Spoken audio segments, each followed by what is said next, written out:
আমরা সরকারকে বলছি দয়া করে এরকম কোনো দুষ্টামি চিন্তা এখন থেকে মাথায় রাখিয়েন না। আগামীতে প্রেসিডেন্ট কাকে করবেন সেই ব্যাপারে এখনই বিরোধী দলের সাথে বসে একটা কনসেনসাস করা যায় কিনা। চুপ্পুকে অপসারণ করাটা অথবা বিদায় করে দেওয়াটা অথবা পদত্যাগ করা, যে ভাষায় বলেন, এটা বিলম্বে হলেও আমরা এই সিদ্ধান্তকে স্বাগত জানাই। দ্বিতীয় অভিযোগ হচ্ছে তার বিরুদ্ধে, সেটা হচ্ছে তিনি যখন বিচারক ছিলেন তিনি একজন দুর্নীতিবাজ জাজ ছিলেন, যিনি ঘুষ লেনদেন করতেন, ঘুষের মাধ্যমে রায় কেনাবেচা করতেন। তাই আমরা সরকারে আহ্বান করছি তাকে দেশ ছাড়তে দেয়া যেন না হয়।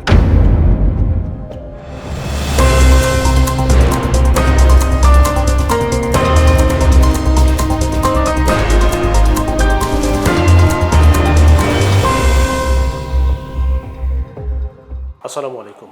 নয়া দিগন্তের স্পেশাল টক অনুষ্ঠানে আপনাদের স্বাগত জানাচ্ছি। আমি মোস্তাফিজুর রহমান।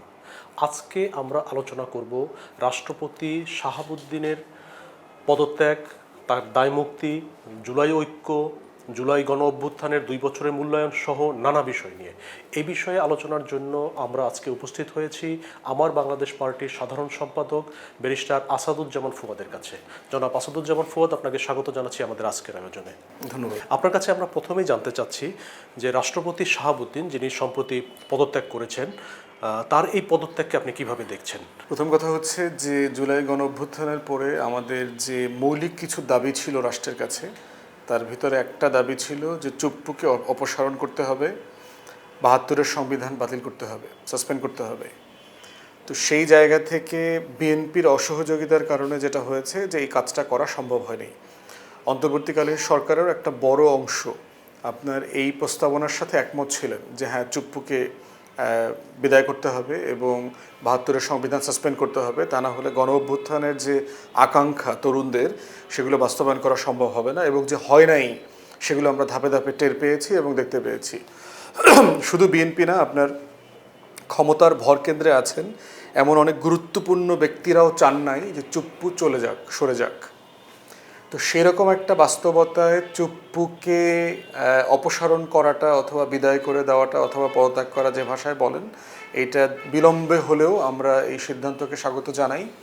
তবে এর ভিতরে অনেকগুলো কারণ আছে। বিএনপি আসলে কেন 5-6 মাস পরে এটা সিদ্ধান্ত নিয়েছে, এইটা যতটা না সরল যে সে লন্ডনে গিয়ে হাসিনের সাথে কথা বলেছে, সেগুলো আপনি আলোচনাতে আনতে পারবেন নিঃসন্দেহে, কিন্তু এর থেকে গুরুত্বপূর্ণ হচ্ছে এর ভিতরে একটা রাজনীতি আছে।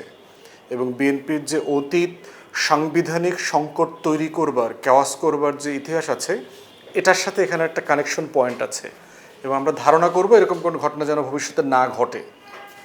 তার ভিতরে একটা হচ্ছে 5 বছর পর নির্বাচন হবে, 5 বছর পরে 90 দিনের জন্য সরকার গঠিত হবে, একটা ইন্টারিম কেয়ারটেকার সরকার তৈরি হবে, তারা নির্বাচন করবে। এবং কেয়ারটেকার সরকারের গঠন প্রক্রিয়াতে আমরা ঐকমত্য কমিশনে যেই ধারাবাহিকতা, যে প্রসেস আলোচনা করেছিলাম, এখানে কিন্তু বিএনপি একমত হয় নাই। বিএনপির কেয়ারটেকারের প্রস্তাবনা হচ্ছে 96-এর প্রস্তাবনা, এবং যেখানে সর্বশেষ ধাপে ধাপে ধাপে ধাপে অনেকগুলো ধাপে এসে প্রেসিডেন্ট হচ্ছে তার শেষ অপশন, যেটা আমরা দেখেছি 2006 এবং 7-এ গিয়ে ইয়াজউদ্দিন আহমদ সাহেব দায়িত্ব নিয়েছেন। এখন সেই রকম একটা জায়গায় আমরা বলেছিলাম যে এই প্রসেস রাখাই যাবে না, এই পর্যন্ত এটা আসবেই না, বিচারপতি এখানে ইনভলভই হবে না, বরং আমরা একটা কমিটির ব্যাপারে একমত হই যে সরকারি দলীয় স্পিকার, বিরোধী দলীয় নেতা, তৃতীয় দল যিনি আছেন তার নেতা, এরকম মিলে সংসদের বাইরে 5-7 জন মিলে একটা কমিটির ব্যাপারে আমরা একমত হই, যেই কমিটি তত্ত্বাবধায়ক সরকারের প্রধান এবং অন্যান্য কাউন্সিলর অ্যাপয়েন্ট করবেন, এই ব্যাপারে একটা প্রস্তাবনা দেবেন। বিএনপিটাতে একমত হয় নাই, একমত না হয়ে সে তার 96-এর প্রস্তাবনায় চলে গেছে। তাহলে এখন বিএনপি এইটা মাথায় রেখে করছে, যদি কোনো কারণে প্রসেসে একমত হওয়া না যায়, সেটা শেষ পর্যন্ত যদি প্রেসিডেন্ট পর্যন্ত যায়, তাহলে যেন লোকটা আমার লোক হয়। এখন ফেব্রুয়ারি মাসে করলে কিন্তু এই বেনিফিটটা সে পাবে না, কারণ 5 বছর আরও 3 মাস এদিক সেদিক হয়ে যেতে পারে, 1-2 মাস। এই জন্য সে প্রায় 5-6 মাস পরে গিয়ে এই কাজটা করেছে, চুপ্পুকে সরিয়েছে, যেন ওই রকম একটা সম্ভাবনার বেনিফিট সে পায়। আমরা সরকারকে বলছি দয়া করে এরকম কোনো দুষ্টামি চিন্তা এখন থেকে মাথায় রাখিয়েন না, এটা সমাধান না। এবং একই সাথে আমরা বলেছি আগামীতে প্রেসিডেন্ট কাকে করবেন সেই ব্যাপারে এখনই বিরোধী দলের সাথে বসে একটা কনসেনসাস করা যায় কিনা। আমরা এটা কেন বলছি? এটা বলছি এই কারণে, কারণ এই সংসদের সবাই গণ অভ্যুত্থানের পক্ষে শক্তি, এই সংসদের সবাই আওয়ামী ফ্যাসিবাদের শিকার, গত 17 বছর তারা মুসলিম ছিলেন। এই সংসদের সবাই শহীদ জিয়ার দিল্লির আধিপত্যবাদ বিরোধী রাজনীতি করে। এই জায়গাগুলোতে এই সংসদে কোথাও কোনো দ্বিমত নাই। অতএব সেক্ষেত্রে দেশের অভিভাবক হিসাবে এমন একজন লোককে আপনারা বেছে নেন সবাই মিলে, যার ব্যাপারে কোনো দল দ্বিমত করবে না। এবং আগামী দিনগুলোতে রাষ্ট্র পরিচালনা করতে সরকারি দল বিরোধী দলে যদি কোনো সংকট তৈরি হয়, তিনি যেন অভিভাবকের দায়িত্ব পালন করতে পারেন। তাই আমরা এখন থেকে বলছি সরকারি দলকে, মাননীয় প্রধানমন্ত্রীকে, যে দয়া করে আপনি অতীতের ভোগান্তিগুলো থেকে শিখে একটা কনসেনসাস ক্রিয়েট করেন। জামাত, এনসিপি, বিরোধী দলের রাজনীতি যারা করছেন সবার সাথে বসে একটা ব্যক্তিকে ঠিক করেন যার ব্যাপারে কোনো আপত্তি থাকবে না, তাহলে সেটা সম্মানজনক হবে। এরপরের প্রশ্ন হচ্ছে চুপ্পুকে নিয়ে আমরা এখন কি করব? চুপ্পু তো এখন প্রাইভেট সিটিজেন। এখন আর্টিকেল 51-এর রেফারেন্স দিয়ে সবাই বলবার চেষ্টা করছে যে চুপ্পু যা যা করেছে এগুলো তো প্রিভিলেজড, তার এখানে সংবিধানের কাঠামো দিয়েই তাকে সেফগার্ড করা আছে। এটা আংশিক সত্য এবং আংশিক অসত্য। আংশিক সত্যর জায়গাটা কোথায়?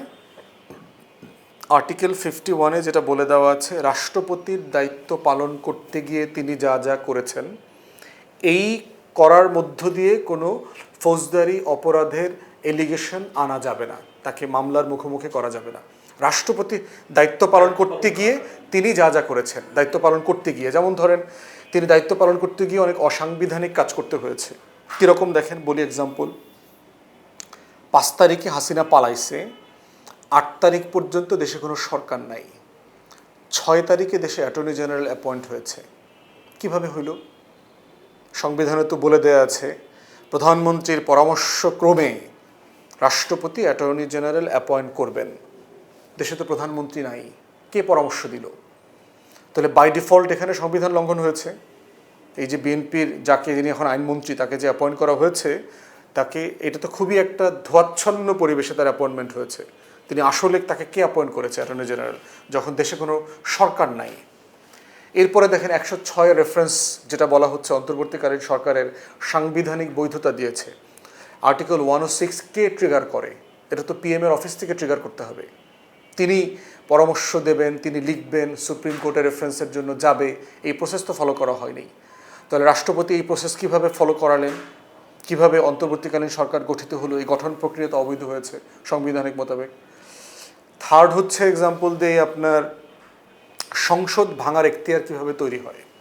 আমাদের আর্টিকেল 57-এ যেটা বলে দেওয়া আছে, 57(2)-তে সমস্ত, সেখানে বলা আছে প্রধানমন্ত্রী রাষ্ট্রপতিকে লিখে জানাবেন সংসদ ভেঙে দেওয়ার জন্য। তো রাষ্ট্রপতি চুপ্পু কীভাবে সংসদ ভাঙল? দেশে তো প্রধানমন্ত্রী ছিল না। তাহলে আপনি চাইলে সংবিধান লঙ্ঘন করার অভিযোগ তুলতে পারেন চুপ্পুর বিরুদ্ধে, কারণ তিনি শপথ নিয়েছেন সংবিধান সমুন্নত রাখবেন। অতএব এই কাজগুলো করবার মধ্য দিয়ে সংবিধান লঙ্ঘিত হয়েছে। তাহলে এই কাজগুলো করবার কারণে কি এখন তার বিরুদ্ধে আমরা সংবিধান লঙ্ঘনের অভিযোগ আনবো পার্লামেন্টে অথবা কোর্টে? না, আনবো না, কারণ এই কাজগুলো 51 দ্বারা প্রিভিলেজড। আর্টিকেল 51 বলছে যে না, তার এই কাজগুলো রাষ্ট্রপতির দায়িত্ব পালন করবার কারণে তাকে করতে হয়েছে, এটা থেকে তাকে বিরত রাখার সুযোগ নাই। কিন্তু এর আগের যত অপরাধ তিনি করেছেন, রাষ্ট্রপতি হওয়ার আগের যত ফজিলতের কাজ, তিনি অলিয়া উলিয়া হিসাবে যা যা করছেন, তিনি যে সকল দরগায় ছিলেন, যে সকল দরবেশের মুরিদ ছিলেন, এই সকল দরবেশের দরগায় মুরিদ থাকা অবস্থায় তিনি যা যা করেছেন, এই সকল ব্যাপারে তো অবশ্যই জবাবদিহিতা এবং আইনের আওতায় আনবার সুযোগ আছে।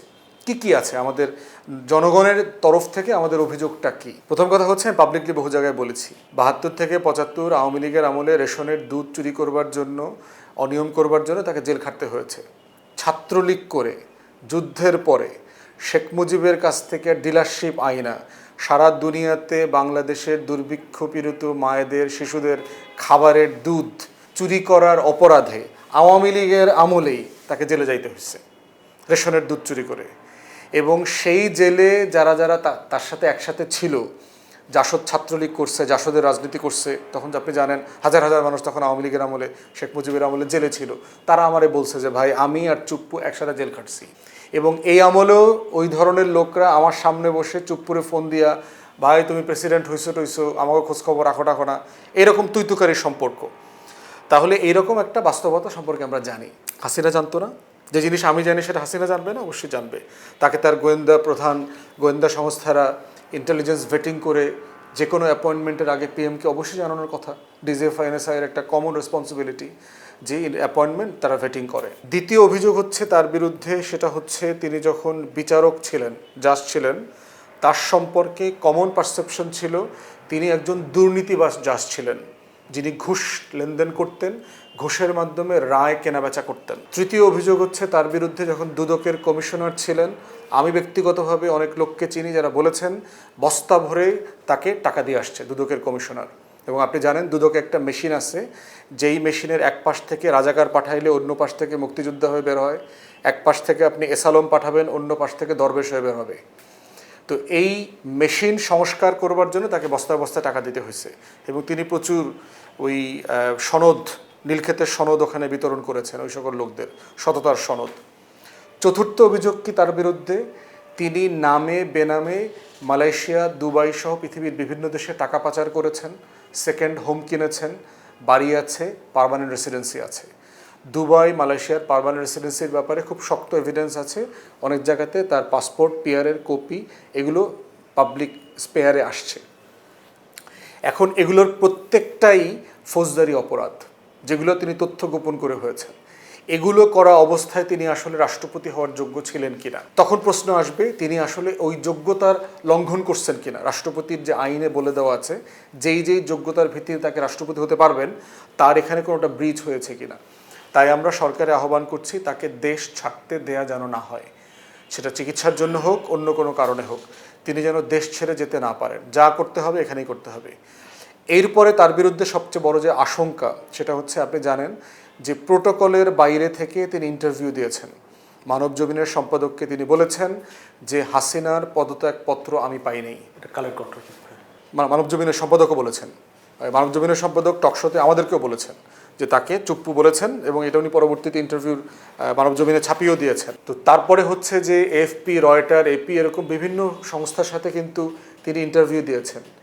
ইন্টারভিউ দিয়ে কিন্তু তিনি বলেছেন যে এই সরকার তাকে প্রোটোকল দেয় না, তাকে যে সম্মান দেওয়ার কথা ছিল অন্তর্বর্তীকালীন সেই সরকার সম্মান তাকে দিচ্ছে না, তার বাণী ক্রয়পত্রগুলোতে ছাপা হচ্ছে না, ঈদের জামাতে নামাজ পড়তে যেতে পারে নাই, এরকম বহু ধরনের, তাকে ওর সাথে দেখা করতে দেওয়া হয় না, তাকে জেলখানার মধ্যে রাখা হয়েছে, অনেক অভিযোগ করেছেন অন্তর্বর্তীকালীন সরকারের সময়। এবং সর্বশেষ হচ্ছে এই যে চিকিৎসা নিতে লন্ডনে গেলেন, সেখানে তিনি আওয়ামী লীগের নেতা কর্মীদের সাথে গোপনে লন্ডনে, কেমব্রিজে বিভিন্ন জায়গায় দেখা সাক্ষাৎ করেছেন বলে কথাবার্তা আসছে, যেগুলো সরকারকে খুব সিরিয়াসলি খতিয়ে দেখা দরকার এগুলো ঘটেছে কিনা। মাথায় রাখবেন আওয়ামী লীগ হচ্ছে সেই কালসাপ যাকে কবর দেওয়ার পরেও সে ঘুম থেকে উঠা আওয়ামী লীগের কথাই বলবে।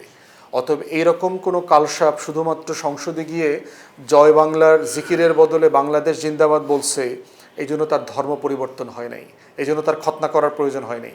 সে আওয়ামী লীগই আছে, এবং তাকে যদি বিদেশ যেতে দেন, থাকতে দেন, সে আওয়ামী লীগ এবং ইন্ডিয়ার যে পরিমাণ ডিসইনফরমেশন, মিসইনফরমেশন, প্রোপাগান্ডা মেশিনারি আছে দুনিয়াতে, চুপ্পুকে কাজে লাগিয়ে সারা দুনিয়াতে অন্তর্বর্তীকালীন সরকার, জুলাই গণ অভ্যুত্থান এবং বর্তমান নির্বাচন সরকার, তাদের সবাইকে সে অবৈধ প্রমাণ করবার জন্য দিনরাত কাজ করবে। এবং এই কাজের সুযোগ আমাদের তরফ থেকে দেয়া উচিত না বলে আমরা মনে করি। আচ্ছা, এক্ষেত্রে তাহলে আমি বলতে চাচ্ছেন যে উনি যখন রাষ্ট্রপতির দায়িত্বে ছিলেন এই সময় কাজের ব্যাপারে তার বিরুদ্ধে কোনো মামলা করার সুযোগ নেই, কিন্তু এর আগের যে কাজগুলো আছে সেক্ষেত্রে তার বিরুদ্ধে মামলা করার সুযোগ আছে। ওই সময়ের মধ্যে করা যাবে যদি না সেটা রাষ্ট্রপতির দায়িত্ব পালন করার অংশ হিসাবে না হয়ে থাকে। যেমন ধরেন তিনি যদি আর্থিক লেনদেনে তসরুফ করে থাকেন, রাষ্ট্রপতি কাজ করবার জন্য তো 100 কোটি টাকা, 200 কোটি টাকা, 50 কোটি টাকা চুরি করবার প্রয়োজন নাই। তো যদি ওইটা করে থাকেন, ওটা তো রাষ্ট্রপতির দায়িত্ব পালনের অংশ না। যেই কাজটা রাষ্ট্রপতির রাষ্ট্রীয় দায়িত্ব পালন করতে গিয়ে যদি ভুল ত্রুটি হয় অথবা কোনো সংবিধানের কোনো ধারা লঙ্ঘিত হয়, সেইটার ব্যাপারে তার বিরুদ্ধে কোনো অভিযোগ আনা যাবে না, যার কয়েকটা এক্সাম্পল আমি দিলাম। রাষ্ট্রপতিকে সরিয়ে দেওয়া বা পদত্যাগের বিষয়ে আপনারা এখন যেভাবে কথা বলছেন, অন্তর্বর্তীকালীন সরকারের সময় আপনারা সরকারের গুরুত্বপূর্ণ অংশীদার ছিলেন। তো সেই সময়ে আপনারা বলছেন যে বিএনপির কারণে পারা যায়নি, কিন্তু ওই সময় তো আসলে আপনারা জোরালো, এখন যে অবস্থায় আছেন সেরকম জোরালো কোনো ভূমিকাও আপনাদের দেখা যায়নি। না, আসলে করেছি, আমরা বলেছি। একটা বিষয় হচ্ছে আপনার মনে থাকার কথা, অন্তর্বর্তীকালীন সরকার কিন্তু খুব অস্থির সময় পার করছিল। প্রতিদিন যমুনা অভিমুখে মার্চ, প্রতিদিন গণদাবি, বাংলাদেশের সব বঞ্চিত আন্দোলন পথে নেমে আসছে, প্রতিদিন কেওয়াস লাগতেছে। এবং প্রত্যেকটা কেওয়াসের পিছনে আমরা দেখতে পাচ্ছি গাজীপুরে আওয়ামী লীগ শ্রমিক হয়ে রাস্তায় নেমে আসতেছে, ছাত্রলীগ যুবলীগের ছেলেরা শ্রমিক সেজে গিয়ে আপনার বিভিন্ন শিল্পাঞ্চলে মিছিল মিটিং করছে, আওয়ামী লীগ আনসার লীগ হয়ে ফেরত আসছে, আওয়ামী লীগ 7 কলেজ আকারে ফেরত আসতেছে, আওয়ামী লীগ সচিবালয়ে দাবি দেওয়া ন্যায্যতার প্রশ্ন হয়ে ফিরে আসতেছে। এখন এরকম একটা অন্তর্বর্তীকালীন সরকার যে প্রচণ্ড রকম অস্থিরতার মধ্যে জীবনযাপন করছেন, তাকে আসলে আমি আর কতটুকু অস্থির করব। এই জন্য আমাদের যত ফোরামে, পাবলিক ফোরামে দাবি করা, প্রফেসর ইউনূস সাহেবের সাথে যখন আমাদের মিটিং হয়েছে, সেই মিটিংগুলোতে আমরা দাবি করেছি। আপনার মনে আছে ফরেন সার্ভিস একাডেমিতে পলিটিশিয়ানদের সাথে তিনি অনেকবার কথা বলেছেন, আমরা সেখানেই দাবি তুলেছি। তো ওইটা যতটুকু করা দরকার সরকারকে অস্থির না করে, ততটুকু আমরা আমাদের জায়গা থেকে করেছি। বাট সরকার কেন করতে পারছে না ওটাও আমরা জানি। তো এখন এটা সে এমন একটা জায়গাতে আছে, তার মানে অপারগতা সম্পর্কে আপনি যখন অবগত থাকবেন, তখন আপনি আসলে কতটুকু তাকে প্রেশার দেবেন। তিনি তো আসলে একটা নির্বাচন দিয়ে চলে যেতে চাচ্ছে একটা সময়ের পরে। তো সেই জায়গাতে বিএনপি এবং ক্ষমতার যারা ভরকেন্দ্রে আছেন, তারা গুরুত্বপূর্ণ সবাই একমত হয়েছেন চুপ্পু থাকবে। এখন সেই জায়গাতে প্রফেসর ইউনূস কী করবেন? এবং প্রফেসর ইউনূসকে তো রাজনৈতিক দলগুলো মোটা দাগে, বড় দলটা সে তো কোনোভাবে সহযোগিতা করে নাই, তাকে অস্থির করে রেখেছে প্রতিদিন নির্বাচনের দাবিতে। তো সে জায়গাতে আমাদের জায়গা থেকে আমরা কম বলেছি ব্যাপারটা তা না, তবে এটা সত্য যে ইউনূস সরকার যদি আরও ডিসাইসিভ হতেন, তাহলে হয়তো এই কাজটা করতে পারতেন।